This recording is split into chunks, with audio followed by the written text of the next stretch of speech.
નમસ્તે વિદ્યાર્થી મિત્રો, આજે આપણે નામાના મૂળ તત્વ વિશેના દાખલાનો અભ્યાસ કરવાનો છે.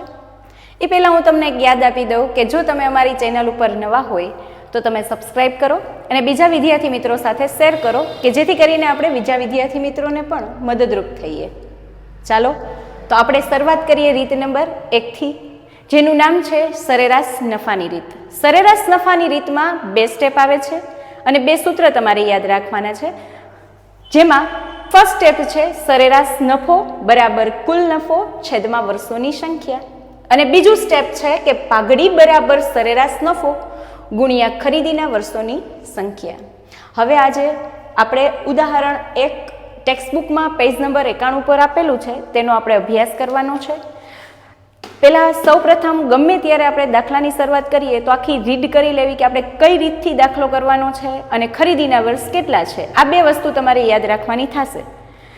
જો એમાં આપેલું છે કે નીચેની માહિતી પરથી નિલેશ અને નિકુંજ ભાગીદારી પેઢીના 5 વર્ષના સરેરાશ નફાની 3 વર્ષની ખરીદી, તો પહેલાં અંડરલાઈન કરી નાખવાની સરેરાશ નફાની નીચે, કારણ કે આપણને ખ્યાલ આવે કે સરેરાશ નફાથી દાખલો થશે, અને ત્યારબાદ તમારે 3 વર્ષની ખરીદી એટલે ખરીદીના વર્ષ તમારે લખી નાખવાના 3, તો એની નીચે અંડરલાઈન કરી નાખો કે ખરીદીના વર્ષ કેટલા છે તો કે 3. અને હવે તમને દાખલામાં 5 વર્ષની માહિતી આપેલી છે, તો એ 5 વર્ષની માહિતી મેં ઓલરેડી લખેલી છે. 2011-12ની 2 લાખ રૂપિયા, 2012-13ની 2,10,000, 2013-14ની 1,90,000, 2014-15ની 2,15,000 અને 2015-16ની 2,20,000. હવે સૌ પ્રથમ તમારે પહેલું સ્ટેપ કરવાનું કે આ બધો જ નફો જ આપ્યો છે, ખોટ નથી આપી. બરાબર, જો ખોટ હશે તો કૌંસમાં આપેલી હશે, તો ફર્સ્ટ તમારે યાદ રાખવાનું કે આ બધા જ નફા છે. નફો હંમેશા પ્લસ થાય, ખોટ હોય તો એ બાદ કરવી પડે. તો આ બધા જ વર્ષમાં નફો છે તો આપણે સરવાળો કરશું. પહેલાં 2 લાખ, ત્યારબાદ 2,10,000, ત્યારબાદ 1,90,000, ત્યારબાદ 2,15,000 અને ત્યારબાદ 2,20,000.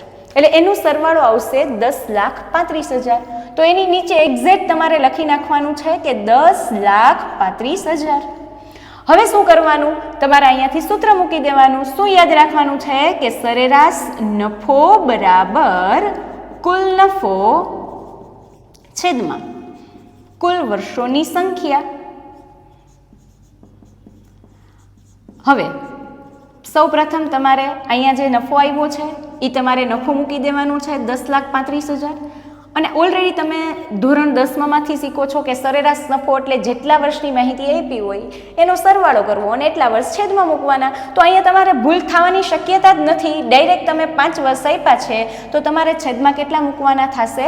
5. તો હવે તમે 10,35,000ના છેદમાં 5 કરશો એટલે તમને જવાબ મળશે 2,07,000. તો છેલ્લે તમારે અહીંયા લખવાનું થશે કે સરેરાશ નફો બરાબર 2,07,000. ચાલો આ થઈ જાય પછી તમારે શું શોધવાનું આવશે તો કે પાઘડી. તો પાઘડીનું સૂત્ર શું આવે તો કે પાઘડી બરાબર સરેરાશ નફો ગુણ્યા ખરીદીના વર્ષો. સરેરાશ નફો એટલે આપણે જે ગોત્યો છે ઈ, અને ખરીદીના વર્ષો એટલે કે મેં તમને હમણાં અંડરલાઈન કરાવી ઈ. બરાબર, તો સરેરાશ નફો કેટલો છે તો કે 2,07,000 અને ખરીદીના વર્ષો કેટલા આપ્યા છે તો કે 3. ઘણા અહીંયા વિદ્યાર્થી મિત્રો શું ભૂલ કરે છે કે અહીંયા 5 વર્ષની માહિતી છે તો અહીંયા પણ 5 લખી નાખે છે અને ઘણી વાર અહીંયા 3 લખી નાખે છે. તમારે એક જ વસ્તુ યાદ રાખવાની કે આપણે મધ્યક ગોતતા હોય તો શું કરીએ તો કે જેટલા વર્ષની માહિતી આપી હોય એટલાનો સરવાળો કરી અને છેદમાં જેટલા અવલોકન આપ્યો એટલા મૂકી. તો અહીંયા એ સિમ્પલ યાદ રાખવાનું છે કે જેટલા વર્ષનો નફો આપ્યો છે એનો સરવાળો કરો અને એટલા વર્ષ તમે છેદમાં મૂકો, એટલે અહીંયા તમારે 5 મૂકવાના આવે. અને અહીંયા ખરીદીના વર્ષ તમારે ખાસ યાદ રાખવાના. પ્રશ્નમાં 2 આપ્યા હશે પણ ચોખવટ કરેલી હશે કે ખરીદીના વર્ષો, એ તમારે અંડરલાઈન કરી અને એ જ તમારે અહીંયા મૂકવાના. એટલે દાખલામાં 4 માર્ક તમારા રોકડા. અને ઘણી વખત આવો સાદો દાખલો પણ બોર્ડમાં પૂછાઈ જાય છે 4 માર્ક માટે. બરાબર, તો આ આપણે પહેલી રીતનો આપણે અભ્યાસ કર્યો અને એમાં તમારે છેલ્લું સ્ટેપ હતું કે પાઘડી બરાબર 2,07,000 ગુણ્યા 3 એટલે 6,21,000 થશે. તો પાઘડી કેટલી મળે છે તમને? 6,21,000. બસ સિમ્પલ દાખલો. તો અહીંયા આપણે આ દાખલો પૂરો થઈ જાય છે. હવે એવો જ તમને એક દાખલો છે, મેં બંને સાથે જ ઉદાહરણ એટલે લીધા કે વિદ્યાર્થીનું જે કન્ફ્યુઝન છે એ દૂર થઈ જાય. આ એવું હતું કે જેમાં બધામાં નફો જ હતો અને હવે આપણે એક એક્ઝામ્પલ એવું જોઈએ કે જેમાં ખોટ પણ છે, તો હવે આપણે ખોટવાળો દાખલો જોઈએ. એ ઉદાહરણ નંબર 2 છે અને એ પણ સેમ પેજ નંબર 91 ઉપર તમને એની વિગત આપી છે. મેં તમને જેમ કીધું એ પ્રમાણે અંડરલાઇન કરતા જાઓ. જો અંડરલાઇન કરશો એટલે તમારા માટે ઇઝી થઈ જશે. એમાં તમારે ખાસ અંડરલાઇન એટલાને જ કરવાની છે 4 વર્ષની સરેરાશ નફાની, એટલે સરેરાશ નફાની નીચે અંડરલાઇન કરી દો. 4 વર્ષ એટલે કીધા છે કે તમને માહિતી જુદી જુદી 4 વર્ષની આપી છે અને ખાસ 5 વર્ષની ખરીદીને આધારે, એટલે 5 વર્ષની ખરીદીને આધારે એટલે એવું હોય ને તો તમારે સાઈડમાં લખી નાખવાનું કે ખરીદીના વર્ષો. ખરીદીના વર્ષો કેટલા છે તો કે 5, એટલે આપણે પછી બુકને જોવાની જરૂર જ ન પડે. ચાલો હવે આ બેમાં ડિફરન્સ શું છે તો કે અહીંયા નફો હતો તો તમે સરવાળો કરતા હતા, ખોટ છે એ હંમેશા એકાઉન્ટની ભાષામાં માઇનસ નહીં કરવાની. શું કરવાનું? જ્યારે એકાઉન્ટમાં આપણે જ્યારે માઇનસમાં જવાબ આવે તો તમારે કૌંસમાં લખવાનો થશે, તો અને એ તમારે બાદબાકી કરી દેવાની, રાઈટ? તો ચાલો આપણે આની શરૂઆત કરીએ. આ નફો સમજવો, 40,000 ખોટ સમજવાની છે. 40,000 ને બાદબાકી કરી દેવાની. શું કરશો તો કે 1 લાખ, એમાં 1,20,000 ઉમેરવાના છે, 40,000 ને બાદબાકી કરી દેવાની, પ્લસ 60,000 કરવાનો, એટલે ટોટલ આવશે 2,40,000. તો આપણે અહીં લખી નાખશું 2,40,000. આ પ્રશ્ન તમારે આવી જ રીતે લખવું કે જેથી કરીને એક પેજમાં સરસ રીતે તમારે 4 માર્ક્સનો દાખલો થઈ શકે. સૂત્રમાં એ જ લખવાનું છે કે સરેરાશ નફો બરાબર કુલ નફો છેદમાં વર્ષોની સંખ્યા. આપેલ વર્ષોની સંખ્યા એટલે કે જેટલા વર્ષની આપણી પાસે માહિતી છે એને તમારે છેદમાં લખવાના થશે.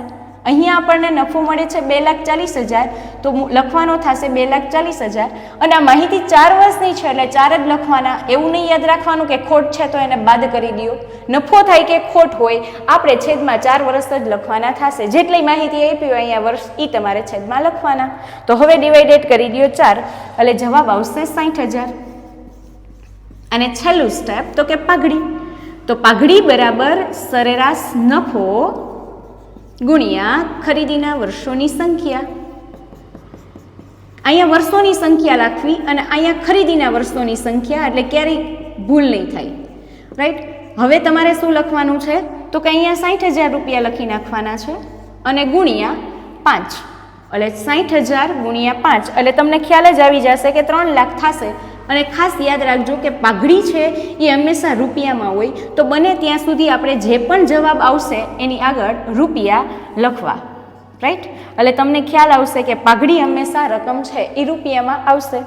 હવે એક વખત ફરીથી એક રિપીટ કરી દઈ કે નફો હોય તો પ્લસ કરવાનો, ખોટ હોય તો તમારી સંખ્યાને માઇનસ કરવાની, બરાબર? તો આ એક નફાનું એક્ઝામ્પલ હતું અને આમાં નફો અને ખોટુંનું એક્ઝામ્પલ હતું.